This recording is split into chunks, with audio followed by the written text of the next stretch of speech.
When you think of Cambodia, you might picture Angkor Wat or a few tuk-tuks weaving through the golden sunlight of Southeast Asia. But what if I told you there's a village where girls have their own huts built just to try out love? Or that a pink curtain hanging at the front of a house signals that a young woman inside is looking for a husband? And did you know some women are secretly marked on their skin just because they're too beautiful? This isn't a fairy tale. This is Cambodia, a country full of strange, fascinating, and totally unexpected truths. Stick around until the end of the video and I'll take you through 15 surprising, 100% real facts about Cambodia that you've probably never heard before. 15. Cambodia, the cultural bridge of Southeast Asia. Cambodia, officially the Kingdom of Cambodia, is located in Southeast Asia and is often seen as a bridge connecting Thailand, Laos, and Vietnam. With an area of around 181,035 square kilometers, or about 69,898 square miles, Cambodia is about the size of the U.S. state of Washington. But this small country is home to one of the largest religious monuments in the world, Angkor Wat. The temple is so important that it appears on the national flag, symbolizing the country's deep-rooted history and cultural pride. Cambodia has a population of about 17 million people. The majority are Khmer, along with Chinese, Cham, Vietnamese, and various minority groups. The climate is tropical and monsoonal, warm all year round with average temperatures around 27 degrees Celsius, or about 80 degrees Fahrenheit. From May to October is the rainy season, which nourishes rice fields and helps Cambodia remain one of the region's top rice exporters. Khmer is the official language, but you might be surprised to find that English is becoming more common, especially in tourist areas and commercial centers. Tourism is booming, not just because Angkor Wat draws in millions of visitors each year, but also thanks to the warm hospitality of the locals and the country's rich traditions and stunning cultural landmarks.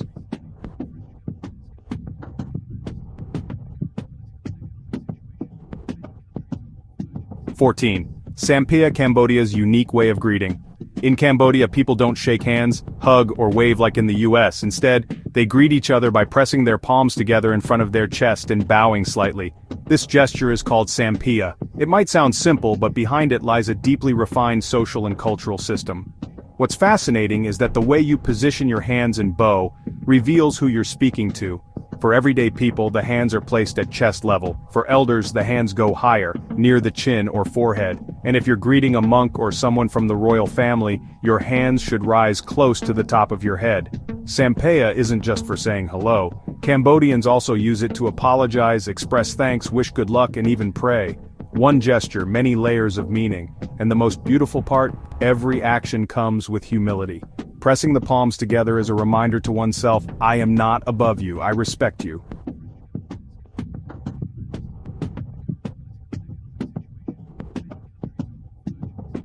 (13) Pink curtains at the window, a charming Cambodian tradition. In rural villages across Cambodia, instead of using Tinder or Facebook dating, some families follow a sweet and traditional way to say, we have a daughter of marriageable age who's still single. They hang a light pink curtain in front of their home. This custom isn't just adorable, it's rooted in tradition.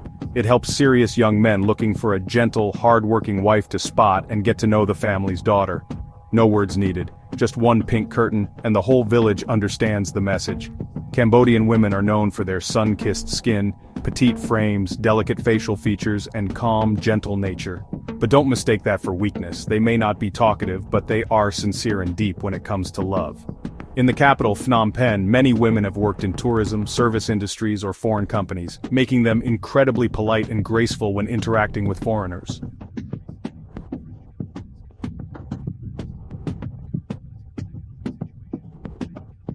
Traditional weddings in Cambodia. In Cambodia, the longer the wedding ceremony, the more it shows respect and brings good fortune to the couple. It all starts with a symbolic hair-cutting ritual, where the bride and groom sit in front of an altar dedicated to their ancestors, while living angels, usually family members in costume, gently touch scissors to their hair. Not to actually cut it, but to symbolically wash away the past and prepare them for a pure new life as husband and wife. It's sacred and feels almost like something from an ancient ritual. The bride changes into 3 to 5 traditional Khmer wedding dresses, each with a different color, hairstyle, and complete set of jewelry. This is often called a mini-royal ceremony because the bride looks like a real-life Apsara goddess, straight out of the Angkor Wat carvings. And there's more. During the red thread tying ritual, the couple must sit still for hours while elders take turns tying red threads around their wrists. Each thread carries a blessing, a piece of advice, or sometimes a funny warning, like, if you're unfaithful, this string will magically teach you a lesson.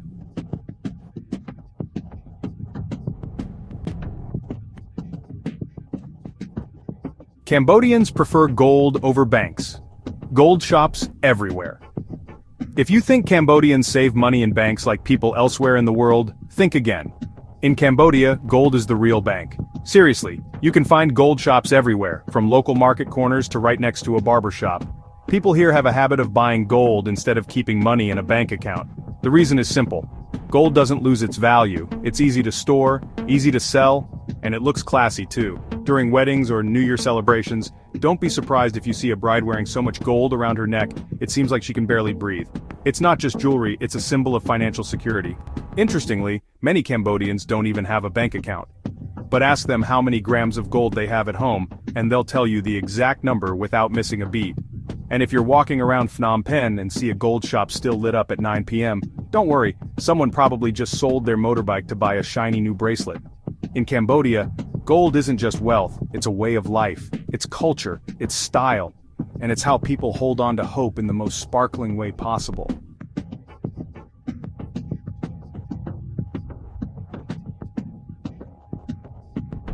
Apsara dance, a sacred cultural treasure. Apsara is not just a dance, it's the most sacred and refined form of Cambodian art. The dance originates from the image of celestial maidens in Hindu mythology and is carved into ancient stone reliefs at Angkor Wat. At first glance it may seem slow and gentle, but mastering Apsara dancing means learning 1,500 different hand gestures.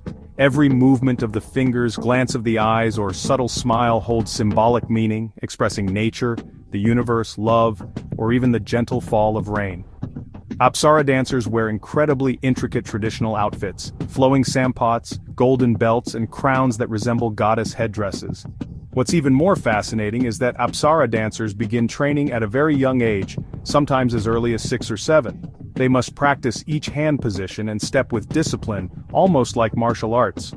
Being selected to become an Apsara dancer is a tremendous honor. Dance masters carefully observe young girls' hands, eyes, and even the softness of their knees to spot natural talent. One thing that amazes many international visitors is how Apsara dancers show no sign of exhaustion throughout an entire performance. Their faces remain serene, and every movement flows as if they were part of a divine dream. That's why if you visit Cambodia, but haven't watched an Apsara dance, you've only scratched the surface of Khmer culture.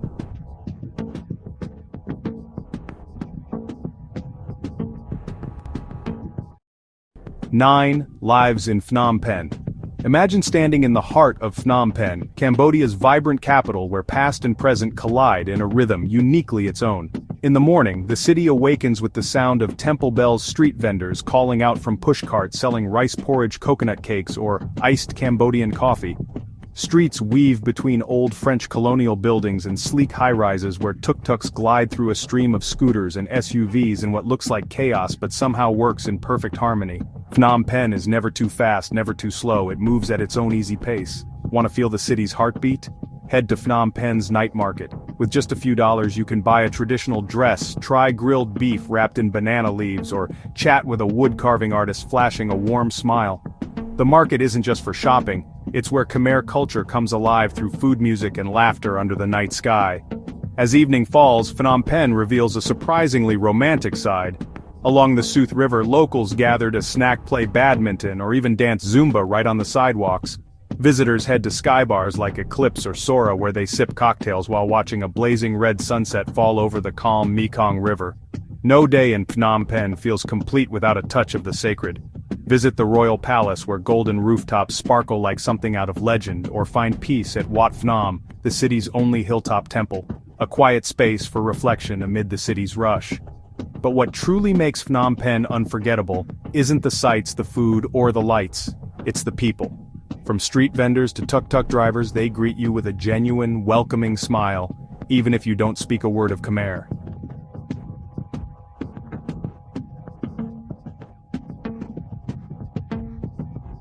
When visiting Cambodia, there's one small detail that often causes international tourists to unknowingly make a cultural mistake, touching someone's head.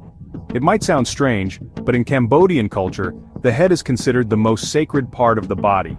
It's believed to be the home of the soul, wisdom, and personal dignity. So if you're used to friendly Western gestures like patting a child's head or playfully tapping your friend's head, stop right there. In Cambodia, such actions can be seen as deeply disrespectful, possibly even more offensive than raising your voice or cutting in line. What's interesting is that Cambodians show respect through very subtle yet meaningful gestures, bowing their heads when greeting, placing their palms together at chest level when saying thank you, and maintaining enough space so as not to invade someone's spiritual space. These behaviors come naturally, aren't flashy, but carry deep cultural significance. During traditional ceremonies, you might see entire villages bowing their heads in unison, as if each person is speaking directly to their ancestors. It's not a sign of weakness, it's a powerful expression of respect and community unity. So, if you want to be welcomed as a true friend, remember this. Reach for the heart of a Cambodian, not their head. It's a small detail that will help you connect more deeply with this beautiful culture.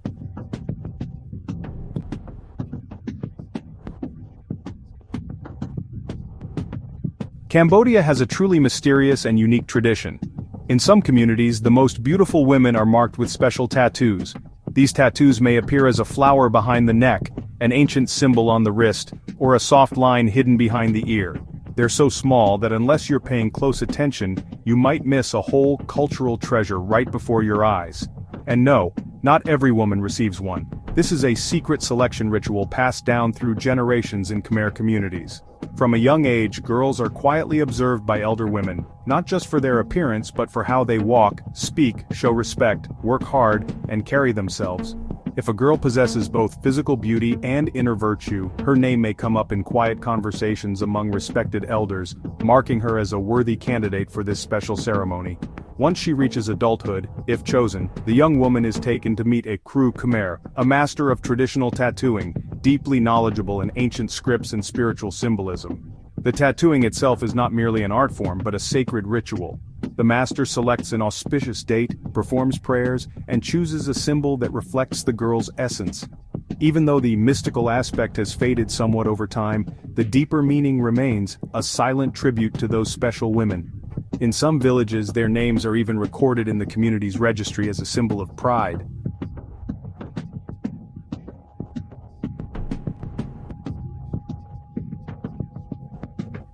Six, the tradition of building stilt houses on water.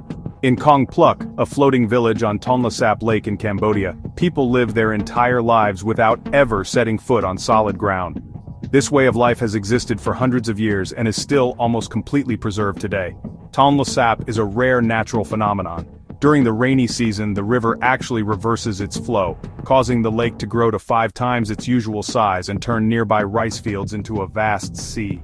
Long ago, the Khmer people learned to live in harmony with this reality by building stilt houses as high as 6 meters, using boats instead of cars, and embracing nature instead of resisting it. These stilted homes are more than just shelters, they are cultural symbols passed down through generations. Every aspect of life happens on the water: cooking, daily activities, even ancestor worship. When the water rises, the whole village moves with it. Floating markets drift along the current to meet educational and spiritual needs. People have even built floating schools and floating temples. It's an incredible example of human adaptation. What's truly amazing is that children here learn to paddle a boat before they even learn to walk. They use aluminum pots, plastic tubs, and bamboo baskets as little water bicycles. For them, water isn't an obstacle. It's a sacred space deeply tied to their beliefs, ancestors, and way of life.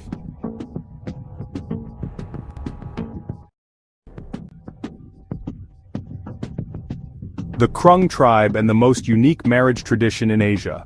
Deep in the remote mountains of Cambodia's Ratanakiri province lives the Krung tribe, where the idea of freedom in love and marriage is celebrated through one of the most unique traditions in Asia. When a young Krung girl reaches the age where she's ready to explore romantic relationships, her parents build her a small private hut near their home. In that space, she's free to invite boys she's interested in, to talk, get to know them, and decide whether they're a good match, without judgment or shame from society. She may meet several boys over time, and that's perfectly normal.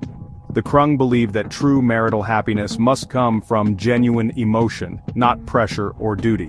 Because of this, their weddings, though often simple, are deeply meaningful as they represent a mutual and sincere choice. In fact, the divorce or breakup rate in the Krung community is almost zero. In a place with no Wi-Fi, no social media, where love doesn't need filters or texting games, these forest dwellers seem to understand a timeless truth. Loving someone isn't just a fleeting feeling, it's something that requires time, space, and the freedom to truly listen to your own heart.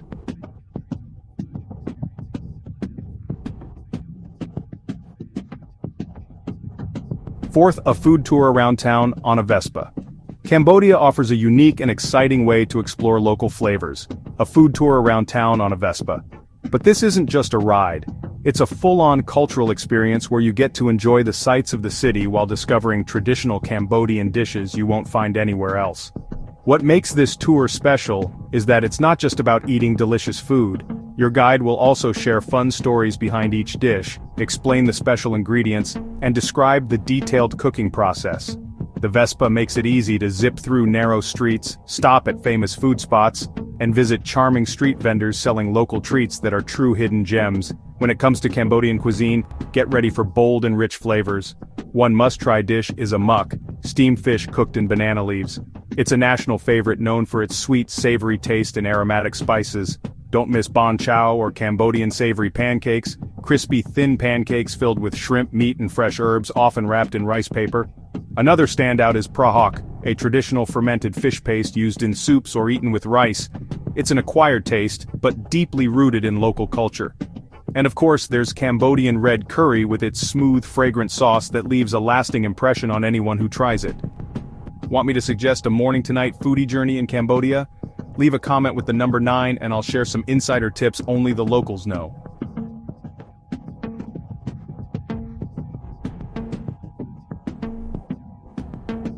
Three, one of the world's greatest wonders. Cambodia, a land rich in history, isn't just known for its untouched beaches, it's also home to some of the world's most awe-inspiring wonders. First and foremost is Angkor Wat, the most famous and largest religious monument in the world, recognized by UNESCO as a World Heritage Site. Built in the 12th century, Angkor Wat isn't just a religious masterpiece, it's the eternal symbol of the ancient Khmer civilization. What makes Angkor Wat truly special is its perfect blend of architecture, sculpture, and nature. As you explore the temple, you'll be amazed by the grand stone carvings depicting Hindu mythologies and the magical glow of sunrise shining on its towers. Not far from Angkor Wat is another must-see wonder, Angkor Thom, the former capital of the Khmer Empire. It's home to colossal architecture like the South Gate of Angkor Thom and the Bayon Temple, where massive stone faces gaze out in all directions as if watching over everything. These faces aren't just mysterious. They're some of the finest examples of Khmer-era stone carving. Then there's Ta Prohm, where nature seems to reclaim the land. Towering trees grow right through the temple walls, creating a haunting yet stunning atmosphere. This temple gained worldwide attention after being featured in Lara Croft Tomb Raider, drawing visitors eager to see its wild, jungle-infused beauty for themselves. And here's a fun fact. While Angkor Wat is the best-known destination, many people don't realize that Angkor Thom remains more untouched, with parts still unexplored. For adventure lovers and history buffs, it's a hidden gem waiting to be discovered.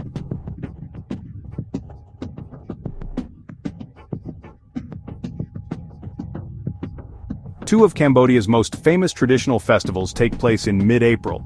Cambodia comes alive with Khmer New Year, known as Chul Chnam Thmay.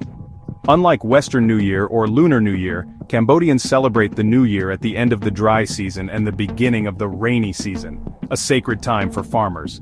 And instead of just lighting incense and offering prayers, they splash water and rub scented powder on each other's faces as a symbolic way to wash away the past and start the new year with a smile. The best part? Everyone joins in. No one is allowed to be mad. You'll see Khmer girls dancing apsara in temple courtyards, kids playing tug-of-war or coconut soccer, and adults singing late into the night under the glow of oil lamps. If you're into mysterious spiritual festivals, don't miss Pchum Ben in September or October.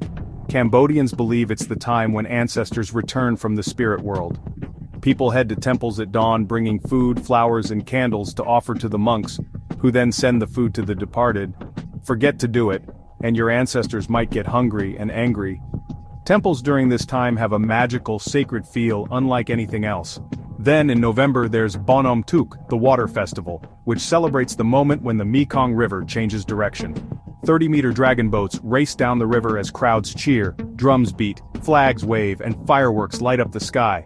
It's not just a sport, it's a prayer for a good harvest and peaceful times ahead.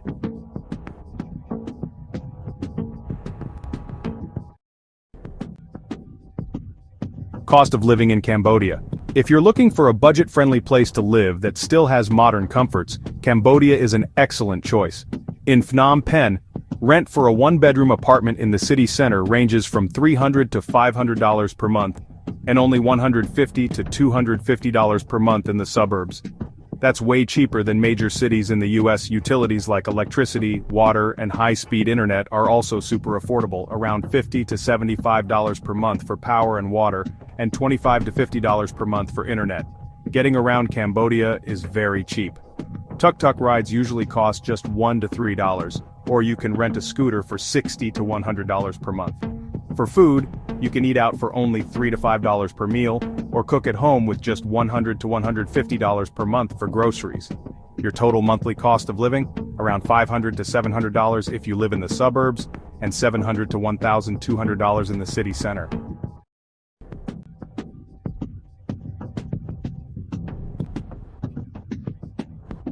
Cambodia truly is an ideal place for anyone wanting to live comfortably without spending a fortune. We've just explored 15 amazing facts about Cambodia. Thank you so much for watching our travel documentary all the way to the end. We hope this gave you a fresh new perspective on this fascinating country. See you in the next video.